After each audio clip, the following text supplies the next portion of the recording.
हर खबर पर आपकी नजर बेताब समाचार। राष्ट्रपति के अभिभाषण पर धन्यवाद प्रस्ताव Shri Akhilesh Yadav ji. Sir, you all explain the entire speech of Rahul Gandhi. On which route, sir? Sir, how can you explain the speech? You are not going to touch the... Sir, Anurag Thakur has given entire speech. There is no touch on his speech. Only Rahul Gandhi's speech was expunged. Why, sir? Why, sir? Why, sir, expunged? Why, sir? मैं अध्यक्ष श्री अखिलेश यादव जी। मैं अध्यक्ष जी का धन्यवाद देना चाहता हूँ।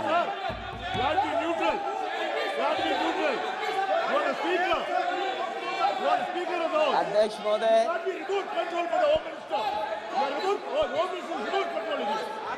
अध्यक्ष महोदय, अखिलेश यादव अध्यक्ष जी। महोदय, अध्यक्ष महोदय, मैं सबसे पहले आपका धन्यवाद देना चाहता हूँ कि आपने मुझे अपनी पार्टी की तरफ से राष्ट्रपति जी के भाषण बोलने का मौका दिया है। अध्यक्ष जी, सत्ता पक्ष और विपक्ष दोनों लगातार अपनी बात रख रहे हैं। मैं सबसे पहले अध्यक्ष जी आपको और आपके साथ साथ सभी चुने हुए सांसदों को मैं बधाई और शुभकामनाएं देना चाहता हूं। साथ ही साथ मैं सबसे पहले देश के उन सभी समझदार और ईमानदार मतदाताओं को धन्यवाद जिन्होंने लोकतंत्र को एक तंत्र बनाने से रोका।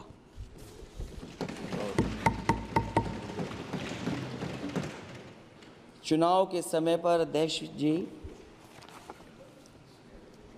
ऐसा कहा गया कि 400 पार।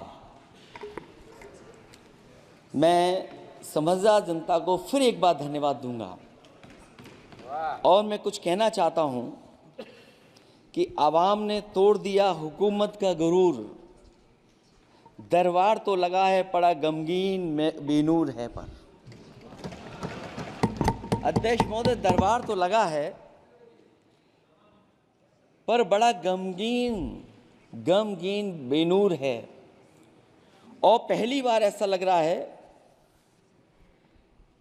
हारी हुई सरकार विराजमान है। जनता कह रही है चलने वाली नहीं सरकार। अध्यक्ष महोदय, जनता कह रही है चलने वाली नहीं, ये गिरने वाली सरकार है। और क्योंकि ऊपर से जुड़ा कोई तार नहीं, नीचे कोई आधार नहीं, अधर में जो है अटकी हुई वो तो कोई सरकार नहीं। दरअसल पूरा इंडिया समझ गया है कि इंडिया ही प्रो इंडिया है। इस चुनाव में इंडिया अलायंस की नैतिक जीत हुई है। ये पीडीए इंडिया की सकारात्मक राजनीति, पॉलिटिक्स जो पॉजिटिव है, पॉजिटिव पॉलिटिक्स की जीत हुई है। ये इंडिया पीडीए की सोशल जस्टिस मुहिम की विक्ट्री है। 2024 का परिणाम हम इंडिया वालों के लिए जिम्मेदारी से भरा पैगाम भी है। और अगर हम यूँ कहें अध्यक्ष महोदय कि 15 अगस्त 1947 अगर उपनिवेशिक राजनीति से आज़ादी का दिन था तो 4 जून 2024 देश के लिए सांप्रदायिक राजनीति से आज़ादी का दिन रहा। ये सांप्रदायिक राजनीति के अंत और सामुदायिक राजनीति की शुरुआत है। जहां सांप्रदायिक राजनीति का अंत हुआ है वहीं सामुदायिक राजनीति की शुरुआत हुई है। सबसे अच्छी बात हुई ये है कि इस चुनाव में सांप्रदायिक राजनीति की हमेशा के लिए हार हो गई है। अध्यक्ष महोदय, कहने को सरकार ये कहती है कि ये 5th लार्जेस्ट इकोनॉमी बन गई है और जीडीपी के मामले में 5th वर्ल्ड की इकोनॉमी बन गई है।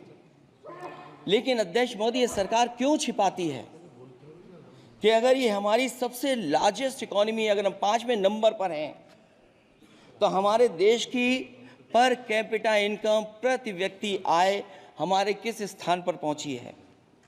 और हम लोगों ने तो अध्यक्ष महोदय देखा है कि अगर दिल्ली की सरकार ने कहा होगा कि $5 ट्रिलियन की इकोनॉमी बनेगी, तो जहां से प्रधानमंत्री जी चुन करके आते हैं, वहाँ का प्रदेश के सरकार भी कह रहे कि हम $1 ट्रिलियन इकोनॉमी बना लेंगे। देश की इकोनॉमी कहाँ पहुँच गई, पर कैपिटा इनकम क्या है। लेकिन अगर उत्तर प्रदेश की इकोनॉमी को अगर $1 ट्रिलियन की इकोनॉमी बनना है तो कम से कम 35% की ग्रोथ चाहिए। मुझे नहीं लगता है कि 35% की ग्रोथ उत्तर प्रदेश पा पाएगा। हम हंगर इंडेक्स में कहाँ खड़े हैं, नीचे से कहाँ हैं।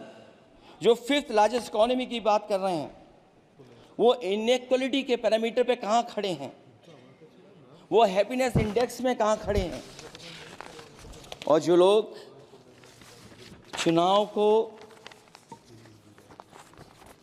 अपने तरीके से मोड़ते हैं, मैं उन्हें कहना चाहता हूं कि अध्यक्ष महोदय, इस चुनाव के परिणाम ने तोड़ने वाली राजनीति को तोड़ दिया है और जोड़ने वाली राजनीति की जीत हुई है। इस चुनाव में धन छल बल की नकारात्मक राजनीति की शिकस्त हुई है। ये चुनाव जो देश का हुआ, ये सकारात्मक राजनीति का नया दौर शुरू हुआ है। इस बार प्रो कॉन्स्टिट्यूशन वालों की जीत हुई है। हम मानते हैं संविधान ही संजीवनी है, उसी की जीत हुई है।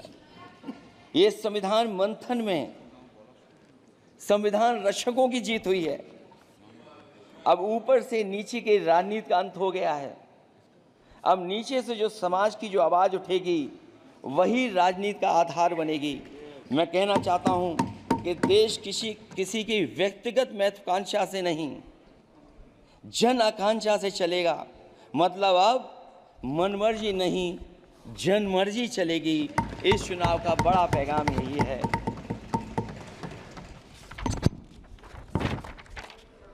अध्यक्ष महोदय, बहुत सी बातें हुई हैं। अगर उत्तर प्रदेश की बात न हो,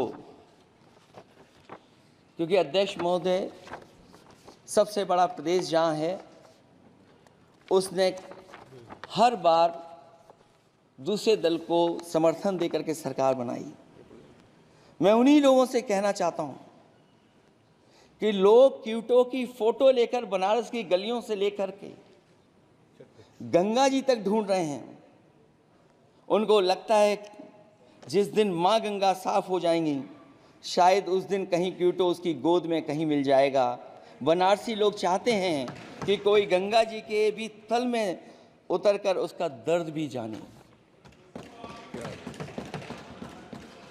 उत्तर प्रदेश की जनता का बस यही आग्रह है कि जिस गंगा जल को हाथ में लेकर सच कहने की कसम खाई जाती है, कम से कम उस गंगा जल से तो झूठ ना बोला जाए।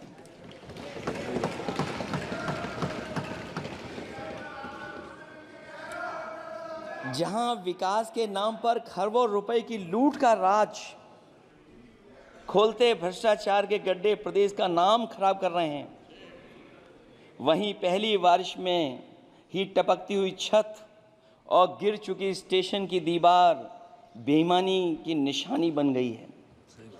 अध्यक्ष महोदय, विकास का ढिढोरा पीटने वाले इस विनाश की जिम्मेदारी कब लेंगे?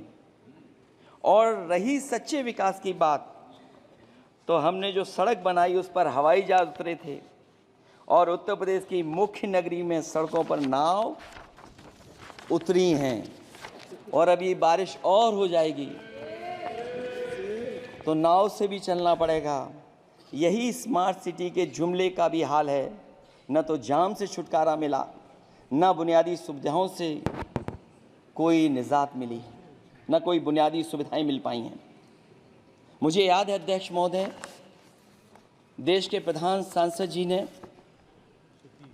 अनाथ पशुओं के बारे में बहुत कुछ कहा था। अनाथ पशुओं की समस्या से छुटकारा दिलवाने के लिए कब वादा किया हुआ, लेकिन कई चुनाव बीत गए हैं, अभी तक गन्ने का भुगतान 2 हफ्ते का वचन जो दिया था, कहाँ दिया था? अब तो वचन देने वाले को भी याद नहीं है। हर बात को जुमला बना देने वाले लोगों के ऊपर से जनता का भरोसा उठ गया है। इसीलिए बहुमत की सरकार नहीं है, ये सहयोग से चलने वाली सरकार है। डबल इंजन के नाम पर उत्तर प्रदेश को टकराहट के सिवा कुछ हासिल नहीं हुआ है।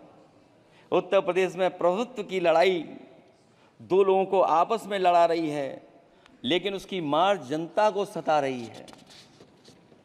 पिछले 10 सालों की उपलब्धि बस इतनी रही कि एक शिक्षा परीक्षा माफिया का जन्म हुआ। अध्यक्ष महोदय, जिस समय चुनाव में थे और उत्तर प्रदेश में वो हालात देखे हैं कि नौजवान जब भी तैयारी कर करके जाता था और परीक्षा दे करके लौटता था तो उसको पता लगता था कि पेपर लीक हो गया। और उत्तर प्रदेश में केवल एक पेपर लीक नहीं हुआ है, जितनी भी परीक्षाएं हुई हैं सब पेपर लीक हुए हैं। केवल उत्तर प्रदेश ही नहीं, मैं माननीय सांसद की तरफ से सुन रहा था, कई ऐसे प्रदेश हैं जहां पर परीक्षाएं देने तो बच्चे गए, लेकिन वहां भी पेपर लीक हो गया। और अभी जब 4 जून को रिजल्ट आया, उसके बाद जो बात उठी है, देश की सबसे प्रेस्टिजियस परीक्षा, उसका भी पेपर लीक हो गया। और आखिरकार ये पेपर लीक हो क्यों रहा है? सच्चाई तो ये है कि ये सरकार पेपर लीक इसलिए करा रही है कि सरकार नौकरी नहीं देना चाहती, रोजगार नहीं देना चाहती, उन नौजवानों का भविष्य नहीं बनने देना चाहती। पिछले 10 सालों की उपलब्धि बस इतनी रही है कि एक शिक्षा परीक्षा माफिया का जन्म हुआ है, जिसने तथाकथित अमृत काल में युवाओं के भविष्य की आशाओं को ही जहर दे दिया है। जो सरकार उम्मीद को मार दे, वरना तो वर्तमान को सुधार सकती है, न भविष्य को संभाल सकती है। सरकार आशा का प्रतीक होनी चाहिए, निराशा का नहीं। जनता चाहती कि हर समस्या के लिए बीते कल को जिम्मेदार ठहराने के बहाने को सरकार छोड़े और आने वाले कल की बात करे। अगले 1000 साल के झूठे सपने दिखाने वाले, अगले महीने होने वाली परीक्षाओं के लीक न होने की गारंटी कब लेंगे? जनता अब न तो किसी बहकावे में आएगी और न किसी के बहलावे फुसलावे में आएगी। जो लोग कहते हैं कि अमृत काल की बात करने वाले, जनता का जागरण काल आ गया है। आज इस सदन में नए राजनीतिक जागरण के अनेक प्रतिनिधि बैठे हैं। अब जब बात होगी तो सच्ची बात होगी और जनता को पूरी सच्चाई के साथ हम लोग अपनी जिम्मेदारी के साथ बात रखेंगे।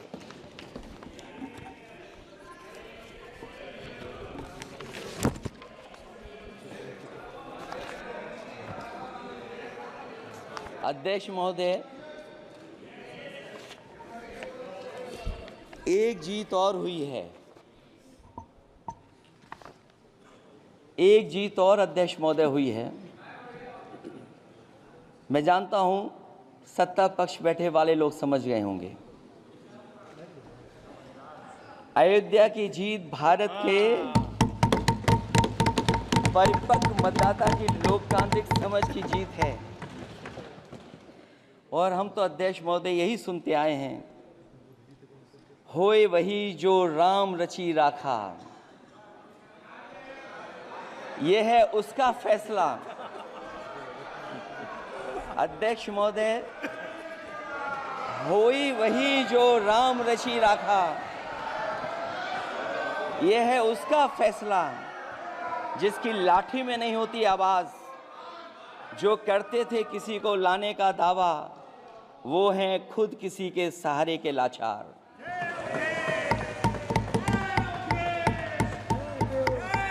अध्यक्ष महोदय, मैं फिर कह देना चाहता हूं, होई वही जो राम रचि राखा। यह है उसका फैसला जिसकी लाठी में नहीं होती आवाज।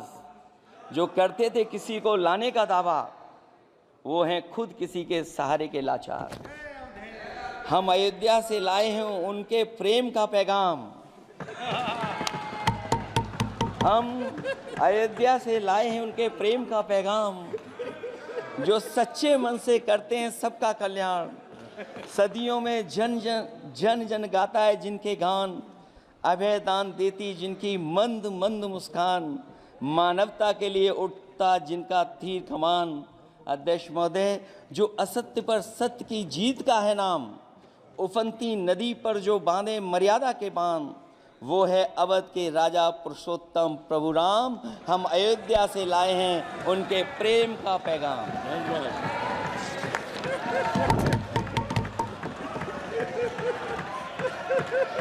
अध्यक्ष महोदय,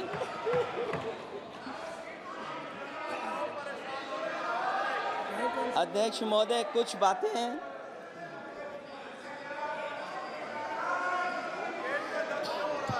अध्यक्ष महोदय, कुछ बातें समय और काल से परे होती हैं,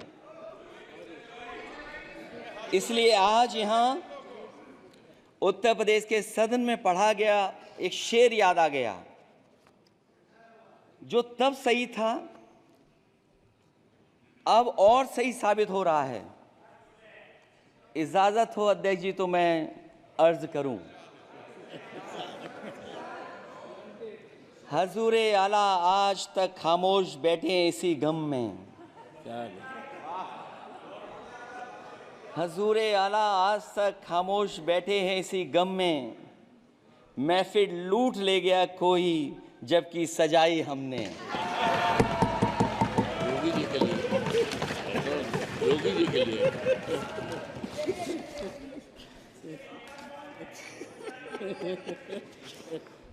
अध्यक्ष महोदय,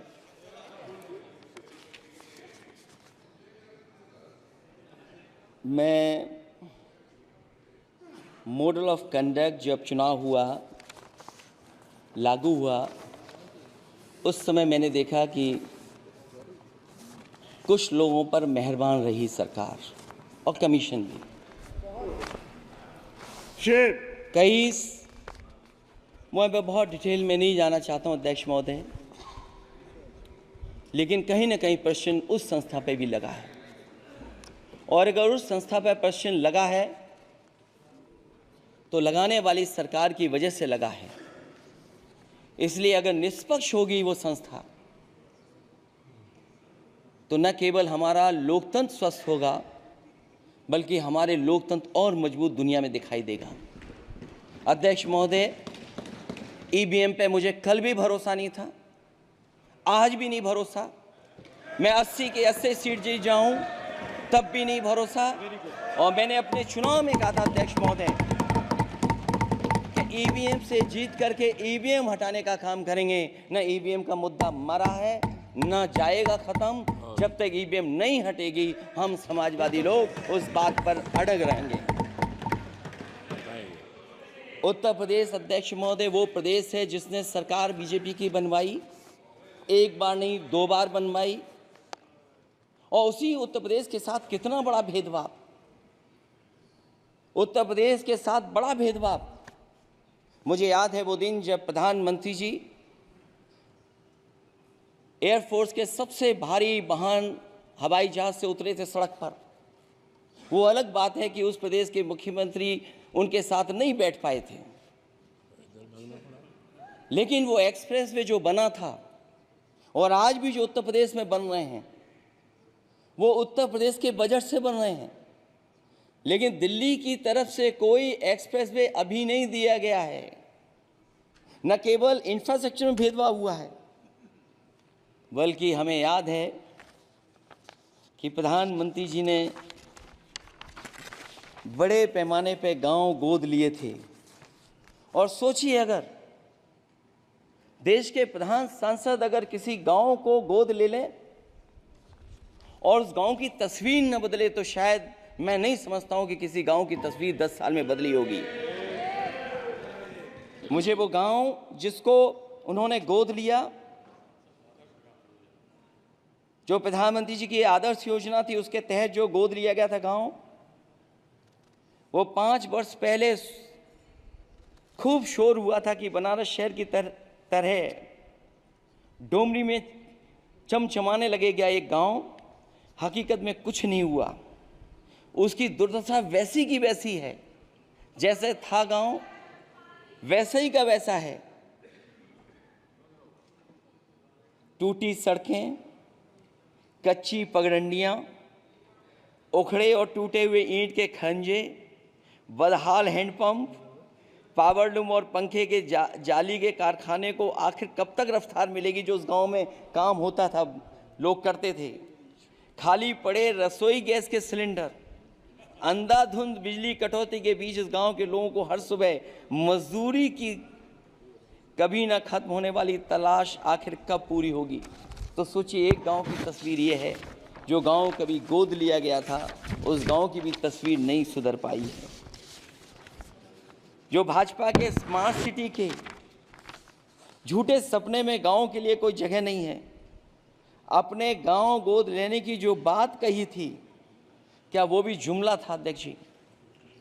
पता नहीं जिस गांव को गोद लिया था उसका नाम भी किसी को याद है कि नहीं। मैं नाम पूछ करके किसी को शर्मिंदा नहीं करूंगा, क्योंकि अगर नाम याद है तो ये तो और भी बुरी बात है कि अपने नाम याद रखने के बावजूद भी कुछ नहीं किया। जिसे गोद लिया जाता है उसे अनाथ बनाकर छोड़ देना अच्छी बात नहीं है। और अगर तस्वीर अध्यक्ष महोदय बदली हो 10 साल में उन तमाम गोद लिए हुए गांवों की, तो मैं सत्ता पक्ष के लोगों से कहूंगा जरूर इस सदन में बात रखें, जरूर बताएं आप। जो बात कभी अध्यक्ष महोदय कास्ट सेंसस की उठी थी, हम उस कास्ट सेंसस के पक्ष में हैं कि बिना कास्ट सेंसस के सामाजिक न्याय संभव नहीं है। सबको हक दिला पाना मुश्किल है। अध्यक्ष महोदय, राष्ट्रपति जी के अभिभाषण में अग्निवीर को लेकर के जो चिंता विपक्ष की थी और देश के नौजवानों की थी, वो चिंता वैसी की वैसी बनी है। अध्यक्ष महोदय, मैं ये कहना चाहता हूँ, मैं खुद मिलिट्री स्कूल से पढ़ा हूँ। मेरे साथ के बहुत बड़े पैमाने पे लोग फौज में हैं। मैंने समय समय पे जो मेरे साथ पढ़े जो सीनियर थे उनसे भी जानकारी हासिल की है। बड़े बड़े ऑफिसर से मैंने पूछा है, वो शायद आपको न बता पाएँ, लेकिन दबी जुबान में उन्होंने कहा है कि देश की सुरक्षा के साथ अग्निवीर जैसी व्यवस्था लागू करने से समझौता हो रहा है। अध्यक्ष महोदय, किसी भी देश की सबसे बड़ी प्राथमिकता अगर कोई है तो वो देश की सीमाओं की सुरक्षा है। अग्निवीर जैसी व्यवस्था से कभी संभव नहीं है। अध्यक्ष महोदय, हम अग्निवीर व्यवस्था को कभी स्वीकार नहीं कर सकते हैं। आज नहीं कल, कल नहीं बाद में, जब कभी भी सत्ता में इंडिया गठबंधन आएगा, अग्निवीर व्यवस्था हमेशा हमेशा के लिए खत्म हो जाएगी। अध्यक्ष महोदय, जिन्होंने कहा कि हम आय किसानों की दोगुनी कर देंगे, आज किसान पूरा देश का देख रहा है कि उसकी आय कहाँ दोगुनी हो गई। और जिस तरह महंगाई बढ़ी है, सरकार बताए कि महंगाई इस बढ़ने पे उसकी आय कितनी होनी चाहिए। और जो इंफ्रास्ट्रक्चर की बड़ी बड़ी बातें की गई थी कि एमएसपी लागू करने के लिए एग्रीकल्चर सेक्टर का इंफ्रास्ट्रक्चर तैयार होगा, लेकिन जहाँ तक मैंने उत्तर प्रदेश में देखा है, अगर इस सरकार में एक भी नई मंडी बनी हो तो मुझे सरकार बता दे। अध्यक्ष महोदय, जो इंफ्रास्ट्रक्चर एग्रीकल्चर सेक्टर में बनाने की बड़ी बात कही थी, अगर सरकार की तरफ से एक भी मंडी 10 साल में बनी हो तो जरूर सरकार बताए। जो सरकार मंडी नहीं बना सकती है उस पर एमएसपी का भरोसा कैसे कर सकते हैं? जिन्होंने एमएसपी का भरोसा दिलाया था। हम अध्यक्ष महोदय आपके माध्यम से यही कहेंगे कि जो राष्ट्रपति के अभिभाषण में लीगल गारंटी एमएसपी को मिलनी चाहिए थी वो क्रॉप्स को नहीं मिली है। न केवल फसलों को मिले बल्कि हॉर्टिकल्चर क्रॉप्स को भी एमएसपी देने का फैसला हो, जिससे कि हमारा किसान खुशहाल हो सके। साथ ही साथ ओपीएस की बात अभिभाषण में नहीं आई है। ओल्ड पेंशन स्कीम लागू हो, जिससे हमारे तमाम सरकारी कर्मचारियों का भविष्य बन सके। और देश की एक बड़ी आबादी जहाँ से मैं चुन करके आता हूँ, उत्तर प्रदेश, जहाँ बुनकर, न केवल उत्तर प्रदेश बल्कि देश के कोने कोने में बुनकर समाज के लोग बड़े पैमाने पर रह रहे हैं, लेकिन बुनकरों को जो सुविधाएं मिलनी चाहिए वो भी इस सरकार में नहीं मिल पा रही हैं। जो प्रदेश सरकारों ने कभी बुनकरों के लिए योजनाएं चलाई थीं वो भी अध्यक्ष महोदय बंद कर दी हैं। मैं अंत में इतना ही कहना चाहूँगा कि इस सरकार ने नौजवानों को नौकरी नहीं दी है, नौकरी और रोजगार उनसे छीने हैं, बहुत नौकरी छीनी है। इसलिए मैं कहना चाहता हूं अध्यक्ष जी, इसलिए मैं कहूँगा कि आपके राज में न नौकरी की उम्मीद है न रोजगार, क्योंकि आपने छोटे कारोबारी तक को इतना छोटा बना दिया है कि न तो वो अपना पेट भर सकता है न किसी को नौकरी पर रख सकता है। जो कुछ पद निकलते भी हैं तो उन पर लेटरल एंट्री के नाम से पिछले दरवाजे से कुछ खास संगी साथियों को रख लिया जाता है। आरक्षण का हक नॉट फाउंड सुटेबल के नाम पर हड़पा जा रहा है। और अध्यक्ष महोदय, आरक्षण के साथ इतनी खिलवाड़ किसी सरकार ने नहीं की होगी जितनी खिलवाड़ इस सरकार ने की है। जहां सरकारी नौकरियां नहीं दी जा रही हैं, और सरकारी नौकरियां इसलिए नहीं दी जा रही हैं क्योंकि उन्हें आरक्षण देना पड़ेगा। जिस प्रदेश से मैं आता हूं वहाँ सबसे बड़े पैमाने पे नौजवान बेरोजगार है। और पिछले 10 साल में जो पेपर उन्होंने लीक कराए हैं वो इसीलिए कराए हैं क्योंकि नौकरी ना देनी पड़े, और अगर नौकरी देनी पड़ेगी तो उन्हें आरक्षण भी देना पड़ेगा। ये जानबूझ करके सरकार नौकरी और आरक्षण के साथ खिलवाड़ कर रही है। मैं अध्यक्ष महोदय अंत में इतना ही कहना चाहता हूं, आशा है ये सरकार तब तक चलेगी